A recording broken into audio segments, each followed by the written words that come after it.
ಪ್ರಿಯ ವೀಕ್ಷಕರೇ, ನಮ್ಮ ಚಾನಲ್ಗೆ ಸ್ವಾಗತ. ಸೌದೆ ಒಡೆಯುವ ಯಂತ್ರದ ಕೆಲಸ ಕಾರ್ಯಗಳು, ವೈಖರಿ ಮತ್ತು ಯಾವ ರೀತಿ ಇದು ಕಾರ್ಯವನ್ನು ನಿರ್ವಹಿಸುತ್ತದೆ ಎಂಬುದನ್ನು ನಾವು ಈ ವಿಡಿಯೋದ ಮುಂದಿನ ಭಾಗಗಳಲ್ಲಿ ನೋಡಬಹುದು. ಹಾಗೆಯೇ ಗ್ರಾಮೀಣ ಬದುಕಿನ ಒಂದಷ್ಟು ಚಿತ್ರಗಳು, ಜೀವನ ಶೈಲಿ, ಪದ್ಧತಿ, ವೈವಿಧ್ಯತೆಯಿಂದ ಕೂಡಿರುವುದನ್ನು ಕೂಡ ನಾವು ಇಲ್ಲಿ ಗಮನಿಸಬಹುದು. ಪ್ರತಿಯೊಬ್ಬರಿಗೂ ಕೂಡ ಜೀವನದಲ್ಲಿ ಅಡುಗೆ ಮತ್ತು ತಯಾರಿ ಎಂಬುವ ವಿಷಯಗಳಲ್ಲಿ ಬಂದಾಗ ಸೌದೆ, ಕಟ್ಟಿಗೆ ಅಥವಾ ಗ್ಯಾಸ್, ಇಂಧನ, ಕೋಲ್ ಇವೆಲ್ಲವೂ ಕೂಡ ಒಂದು ಉಪಯೋಗಕ್ಕೆ ಬರ್ತಕ್ಕಂಥ ವಿಚಾರಗಳು ಆಗಿರ್ತದೆ. ಆದರೆ ನಮ್ಮ ಗ್ರಾಮೀಣ ಪ್ರದೇಶದ ಜನರ ಬಾಳಿನಲ್ಲಿ ಸೌದೆಯು ಯಾವ ರೀತಿಯ ಪಾತ್ರವನ್ನು ವಹಿಸಿದೆ ಎಂಬುದನ್ನು ನೋಡೋಣ ಬನ್ನಿ ವೀಕ್ಷಕರೇ. ಗ್ರಾಮೀಣ ಪ್ರದೇಶಗಳಲ್ಲಿ ಇಂದಿಗೂ ಕೂಡ ಸೌದೆಯ ಅಥವಾ ಕಟ್ಟಿಗೆ ಒಲೆಗಳನ್ನು ನಾವು ಕಾಣಬಹುದು. ಬಹುತೇಕ ಹೆಚ್ಚಿನ ಜನರು ಇವತ್ತೂ ಕೂಡ ಕಟ್ಟಿಗೆ ಅಥವಾ ಸೌದೆಯನ್ನೇ ಬಳಸಿಕೊಂಡು ಅಡಿಗೆ ಕಾರ್ಯಗಳನ್ನು ಮಾಡುತ್ತಿದ್ದಾರೆ ಎನ್ನುವುದು ಕೂಡ ಇಲ್ಲಿ ಗಮನಾರ್ಹವಾಗಿದೆ. ಇದು ಬಹಳ ಹಿಂದಿನಿಂದಲೂ ನಡೆದುಕೊಂಡು ಬಂದಿರುವಂತಹ ಒಂದು ಪದ್ಧತಿಯಾಗಿದೆ. ಏಕೆಂದರೆ ಕೃಷಿ ಭೂಮಿಯಲ್ಲಿ ಸೌದೆಯು ಅಥವಾ ಕಟ್ಟಿಗೆ ಎನ್ನುವಂಥದ್ದು ಬಹಳ ಸುಲಭವಾಗಿ ಲಭ್ಯವಿರುವುದರಿಂದ ಯಾವುದೇ ಬಹಳಷ್ಟು ಖರ್ಚನ್ನು ಮಾಡುವ ಅಗತ್ಯ ಇರುವುದಿಲ್ಲ. ಮತ್ತು ಯುದ್ಧಗಳು, ಬೇರೆ ಬೇರೆ ಸಮಸ್ಯೆಗಳು ಬಂದರೂ ಕೂಡ ಗ್ರಾಮೀಣರ ಬದುಕಿನಲ್ಲಿ ಅಂತಹ ಸಮಸ್ಯೆಗಳು ಆಗುವುದಿಲ್ಲ. ಗ್ರಾಮೀಣ ಕೃಷಿ ಭಾಗಗಳಲ್ಲಿ ಮತ್ತು ಇತರರಿಗೂ ಎಲ್ಲರಿಗೂ ಸುಲಭವಾಗಿ ಲಭ್ಯವಿರುವ ಸೌದೆ ಇಂಧನದ ಮೂಲಗಳನ್ನು ನೋಡೋಣ. ಅದು ಮೊದಲನೇದಾಗಿ ಎಲ್ಲರಿಗೂ ಸುಲಭವಾಗಿ ದೊರೆಯುತ್ತಾ ಇರುವಂಥದ್ದು ಅದು ಸೌದೆ ಅಥವಾ ಕಟ್ಟಿಗೆ ಎನ್ನಬಹುದು. ಕೃಷಿ ಭೂಮಿಗಳಲ್ಲಿ ಸುಲಭವಾಗಿ ಎಲ್ಲೆಡೆಗೂ ಲಭ್ಯವಿರುತ್ತದೆ. ಹೆಚ್ಚಿನ ಬಹುತೇಕ ಜನರು LPG ಮೂಲಕ ನಾವು ಅಡಿಗೆಯನ್ನು ಮಾಡುತ್ತಿದ್ದೇವೆ. ಆದರೆ ವಿದೇಶಗಳಲ್ಲಿ ಇವತ್ತು ಯುದ್ಧವು ನಡೆಯುತ್ತಿರುವುದರಿಂದ LPG ಕೊರತೆಯು ಕಾಡಿದ್ದು ಹೆಚ್ಚಿನ ಜನಗಳು ಮತ್ತೆ ಹಿಂದಿನ ಕಾಲದಂತೆ ಈಗ ಸೌದೆ ಮತ್ತು ಕಟ್ಟಿಗೆ ಒಲೆಯ ಕಡೆಗೆ ಹೋಗುವಂಥ ಒಂದು ಅನಿವಾರ್ಯ ಪರಿಸ್ಥಿತಿ ನಿರ್ಮಾಣವಾಗಿದೆ. ಇನ್ನು ಮತ್ತೊಂದು ವಿಚಾರವನ್ನು ಹೇಳಿದರೆ, ಗ್ರಾಮೀಣ ಭಾಗಗಳಲ್ಲಿ ಕೃಷಿ ಭೂಮಿಗಳಲ್ಲಿ ದೊರೆಯುವ ಮತ್ತೊಂದು ಇಂಧನ ಮೂಲ ಅಥವಾ ಕಟ್ಟಿಗೆ ಮೂಲ ಎಂದು ಹೇಳಿದರೆ ಅದು ನಮ್ಮ ಕೃಷಿ ಭೂಮಿಯಲ್ಲಿ ಇರುವಂಥ ಕಲ್ಪವೃಕ್ಷದ ತೆಂಗಿನ ಗರಿಯ ಮಧ್ಯ ಭಾಗವನ್ನು ಕೂಡ ನಾವು ಕಟ್ಟಿಗೆಯಾಗಿ ಬಳಸಬಹುದು. ಮತ್ತು ಇಂತಹ ಬಹಳಷ್ಟು ಬೇರೆ ಬೇರೆ ರೀತಿಯ ಮರ ಮುಟ್ಟುಗಳು, ಒಣಗಿರುವಂತಹ ಮರಗಳು, ಬಿದ್ದು ಹೋದಂಥ ಮರಗಳು, ಹಳೆಯದಂಥ ಮರಗಳು ಮತ್ತು ಸಿಡಿಲು ಹೊಡೆದಂಥ ಬಹಳಷ್ಟು ಮರಗಳು ನಮ್ಮ ಕೃಷಿ ಭೂಮಿಯಲ್ಲಿ ಲಭ್ಯವಿರುವುದರಿಂದ ಅದನ್ನು ಕೂಡ ಇಂಧನ ಮೂಲವಾಗಿ ಅಥವಾ ಕಟ್ಟಿಗೆಯಾಗಿ, ಸೌದೆಯಾಗಿ, ಪರ್ಯಾಯ ವ್ಯವಸ್ಥೆಗಳಾಗಿ ಒಂದೊಂದನ್ನು ಕೂಡ ಬಳಸಿಕೊಳ್ಳಬಹುದು.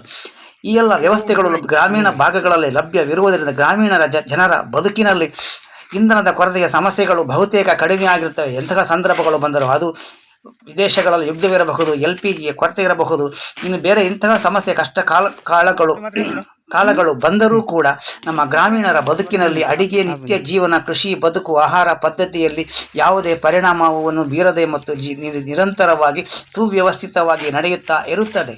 ನಮ್ಮ ಕೃಷಿ ಭೂಮಿಯಲ್ಲಿ ಬೇರೆ ಬೇರೆ ಭಾಗಗಳಲ್ಲಿ ಒಂದೊಂದು ಕಡೆಗಳಲ್ಲಿ ಮೂಲೆಗಳಲ್ಲಿಯೂ ಕೂಡ ತುಂಡಾಗಿ ತುಂಡರಿಸಿ ಇಟ್ಟಿರುವಂತಹ ಕಟ್ಟಿಗೆ ಅಥವಾ ಸೌದೆಯ ತುಂಡುಗಳನ್ನು ತಂದು ಒಂದೆಡೆ ಶೇಖರಣೆ ಮಾಡುವಂಥದ್ದು ಕೂಡ ಒಂದು ಸವಾಲಿನ ಕೆಲಸವಾಗಿರುತ್ತೆ.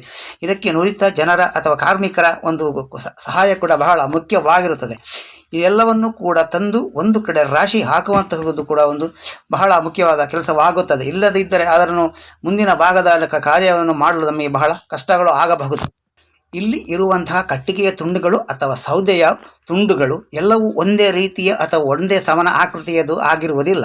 ಎಲ್ಲವೂ ಬೇರೆ ಬೇರೆ ಆಕಾರದಲ್ಲಿ ಇರುತ್ತದೆ. ಇನ್ನು ಸಣ್ಣ ಸಣ್ಣ ಕಡ್ಡಿ ಸೌದೆಗಳು ಕೂಡ ಇರುತ್ತದೆ. ಇದು ಕೂಡ ಬೆಂಕಿಯನ್ನು ಹತ್ತಿಸಲು ಬಹಳ ಪ್ರಾಮುಖ್ಯವಾಗಿ ಇರುತ್ತದೆ. ಆದ್ದರಿಂದ ಎಲ್ಲ ರೀತಿಯ ಸೌದೆಯ ತುಂಡುಗಳನ್ನು ಕೂಡ ನಾವು ಬಳಸಿಕೊಳ್ಳಬೇಕಾಗುತ್ತದೆ. ಎಲ್ಲವನ್ನೂ ತಂದು ನಾವು ಶೇಖರಣೆ ಮಾಡಿ ಇಟ್ಟುಕೊಳ್ಳುವುದು ಕೂಡ ಅಷ್ಟೇ ಮುಖ್ಯವಾಗುತ್ತದೆ. ಈಗ ನಾವು ತಂದು ರಾಶಿ ಹಾಕಿರುವಂತಹ ಈ ಸೌದೆಯ ತುಂಡುಗಳನ್ನು ಅಥವಾ ಕಟ್ಟಿಗೆಗಳನ್ನು ಯಾವ ರೀತಿ ನಾವು ಅದನ್ನು ಒಡೆಯಬೇಕು ಅಥವಾ ಸೀಳಬೇಕು ಎನ್ನುವಂಥದ್ದು ಕೂಡ ಸವಾಲಿನ ಕೆಲಸವಾಗಿದೆ.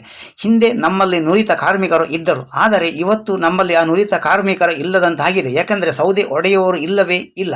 ಯಾಕೆಂದರೆ ಸೌದೆ ಒಡೆಯುವುದು ಕೂಡ ಅವರಿಗೆ ಒಂದು ದಿನನೇ ಇಡೀ ಮಾಡುವುದು ಕೂಡ ಕಷ್ಟಕರವಾಗಿರುವಂಥ ಒಂದು ಸನ್ನಿವೇಶ ನಿರ್ಮಾಣವಾಗಿದೆ. ಆದ್ದರಿಂದ ನಾವು ಉಪಾಯವಿಲ್ಲದೆ ಇವತ್ತು ಯಂತ್ರಗಳನ್ನು ಬಳಕೆ ಮಾಡಲೇಬೇಕಾದಂಥ ಪರಿಸ್ಥಿತಿ ನಿರ್ಮಾಣವಾಗಿದೆ. ಈಗ ಈ ಮರದ ದೊಡ್ಡ ತುಂಡುಗಳ ರಾಶಿಯನ್ನು ಹೊಡೆಯಲು ನಮ್ಮಲ್ಲಿ ಯಂತ್ರವು ಬಂದು ನಿಂತಿದೆ. ಯಂತ್ರವು ಸಿದ್ಧವಾಗಿದೆ. ಯಾಕೆಂದರೆ ಯಂತ್ರದ ಮೂಲಕ ಮಾಡುವುದಾದರೆ ಬಹಳ ವೇಗವಾಗಿ ಸುಲಭವಾಗಿ ಈ ಕೆಲಸವನ್ನು ನಾವು ಮಾಡಬಹುದಾಗಿರುತ್ತದೆ. ಮೊದಲನೆಯದಾಗಿ ಈ ಯಂತ್ರವು ಹೇಗೆ ಇರುತ್ತದೆ, ಹೇಗೆ ಇದೆ ಎಂಬುದನ್ನು ನೋಡೋಣ. ಏಕೆಂದರೆ ಬಹಳಷ್ಟು ಜನರಿಗೆ ಈ ಯಂತ್ರದ ಬಗ್ಗೆ ಇನ್ನೂ ಕೂಡ ಅರಿವು ಇಲ್ಲ. ಯಂತ್ರದ ಬಗ್ಗೆ ಬಹಳಷ್ಟು ಜನರಿಗೆ ಒಂದು ಕುತೂಹಲವಿದೆ.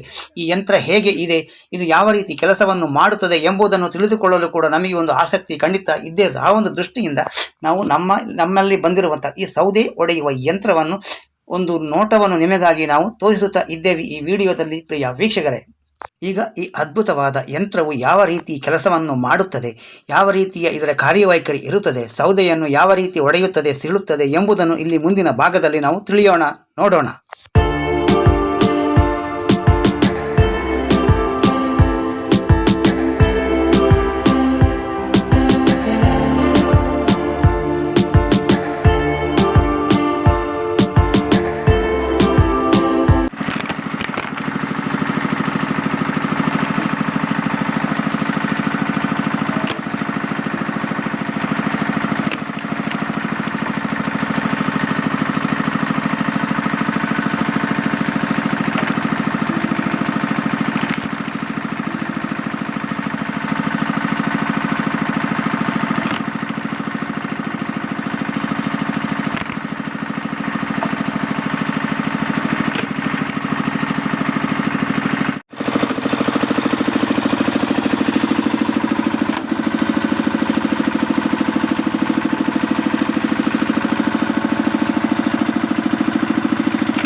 ಈ ಯಂತ್ರವು ಡೀಸೆಲ್ ಮತ್ತು ಹೈಡ್ರಾಲಿಕ್ ಆಯಿಲ್ ವ್ಯವಸ್ಥೆಯ ಮೂಲಕ ಮತ್ತು ಮೋಟಾರ್ ಪಂಪಿನ ಸಹಾಯದಿಂದ ಕೆಲಸವನ್ನು ಮಾಡುತ್ತದೆ.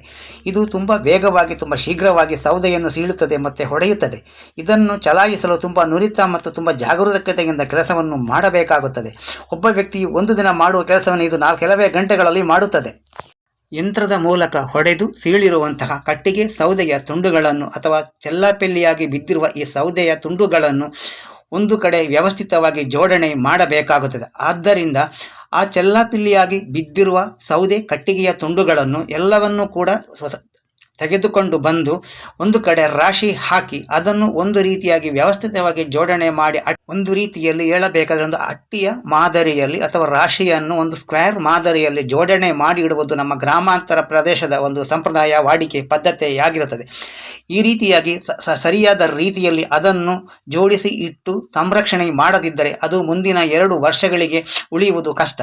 ಆದ್ದರಿಂದ ಜಾಗೃತವಾಗಿ ತುಂಬ ಒಳ್ಳೆಯ ರೀತಿಯಲ್ಲಿ ಅದನ್ನು ಜೋಡಣೆ ಮಾಡಿ ಇಟ್ಟು ಸಂರಕ್ಷಣೆ ಮಾಡಿದರೆ ಅದು ಮುಂದಿನ 1-2 ವರ್ಷಗಳ ಕಾಲ ಇರುತ್ತದೆ.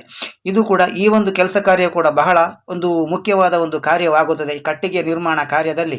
ಸಾಮಾನ್ಯವಾಗಿ ಹೆಚ್ಚಿನ ಕೃಷಿ ಭೂಮಿ ಪ್ರದೇಶಗಳಲ್ಲಿ ಈ ಕಟ್ಟಿಗೆಯನ್ನು ಜೋಡಿಸಿ ಇಡಲೆಂದು ಒಂದು ಪ್ರತ್ಯೇಕವಾದ ಒಂದು ಕಟ್ಟಡವನ್ನು ಅಥವಾ ಒಂದು ಮನೆಯನ್ನು ಕೊಟ್ಟಿಗೆಯನ್ನು ನಿರ್ಮಾಣ ಮಾಡಿರುತ್ತಾರೆ.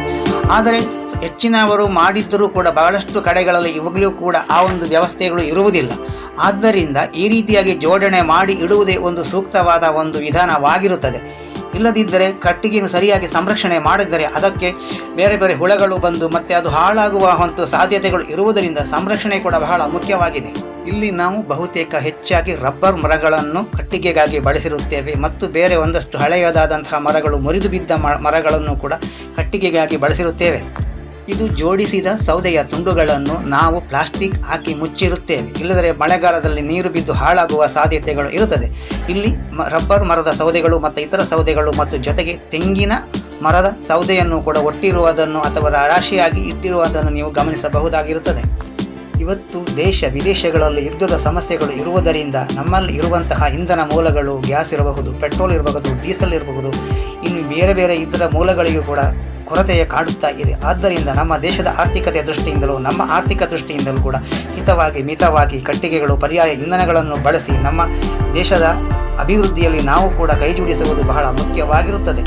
ಆಧುನಿಕ ಯುಗದಲ್ಲಿ ತಾಂತ್ರಿಕತೆ, ಯಾಂತ್ರಿಕತೆ, ತಂತ್ರಜ್ಞಾನಗಳ ಸಂಶೋಧನೆಗಳಿಂದ ನಮ್ಮ ಕೆಲಸ ಕಾರ್ಯಗಳಿಗೆ ಬಹಳಷ್ಟು ಯಂತ್ರಗಳು ಬಂದಿರುವುದು ನಮಗೆ ಸಂತಸ ಮತ್ತು ಖುಷಿ ಕೊಡುವಂತಹ ಒಂದು ವಿಚಾರವಾಗಿದೆ. ಇಂತಹ ಸಂಶೋಧನೆಗಳು ಇನ್ನಷ್ಟು ಬರಲಿ. ಆದರೆ ಈ ಯಂತ್ರವನ್ನು ಕಂಡುಹಿಡಿದ ಮೊದಲ ವ್ಯಕ್ತಿಗೆ ನಾವೊಂದು ಧನ್ಯವಾದ ಹೇಳಲೇಬೇಕು. ಈ ಯಂತ್ರದ ಸಾಗಾಟವು ಕೂಡ ಬಹಳ ಕಷ್ಟಕರವಾಗಿದ್ದು ಇದು ಬಹಳ ಘನವ ಯಂತ್ರವಾಗಿದ್ದು ಮತ್ತು ಬಹಳ ಭಾರವಾಗಿರುವುದರಿಂದ ಇದನ್ನು ಆಚೆಯಿಂದ ಒಂದು ಕಡೆಯಿಂದ ಇನ್ನೊಂದು ಕಡೆಗೆ ಸಾಗಾಟ ಮಾಡುವುದು ಕೂಡ ಬಹಳ ಕಷ್ಟಕರವಾಗಿದ್ದು ಇನ್ನೊಂದು ವಾಹನದ ಸಹಾಯವೂ ಬೇಕಾಗುತ್ತದೆ. ಈ ರೀತಿ ಇದನ್ನು ಸಾಗಾಟ ಮಾಡಲಾಗುತ್ತದೆ. ಹಾಗೆ ನಮ್ಮ ಈ ವಿಡಿಯೋಗಳನ್ನು ಹೆಚ್ಚು ಜನರಿಗೆ ಶೇರ್ ಮಾಡಿರಿ. ನಮ್ಮ ಚಾನಲ್ ಲೈಕ್ ಮಾಡಿ, ಸಬ್ಸ್ಕ್ರೈಬ್ ಮಾಡಿ, ಶೇರ್ ಮಾಡಲು ಮರೆಯದಿರಿ. ಧನ್ಯವಾದಗಳು.